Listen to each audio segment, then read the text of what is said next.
My name is Jenny Samaniego. I am the founder of Conexión Chocolate. We are based in Ecuador and we craft ethical specialty chocolate couvertures. We source all our cacao beans directly from cooperatives in the country.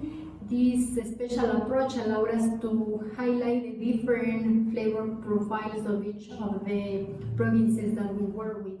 All our cacao is a fine flavor national cacao, which is very fruity and floral in aromas. And what makes our chocolate very unique and special is our special approach and commitment on making a positive impact in the confectionery chocolate industry that is mainly male and multinational dominated.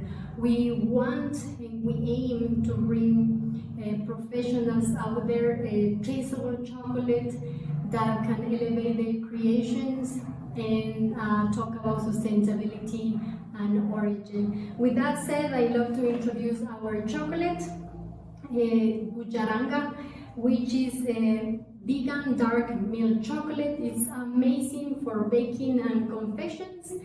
For anybody out there that like to melt, that like to make bonbons as well, is a chocolate that is very smooth, has cocoa forward nuts, is a creamy, and also it has some coconut hints as well. So yeah, we love for you to try, to taste. We love to hear what you think about the chocolate, and if you like to contact us, please reach us through our website or social media and connexionchocolate.com. Thank you.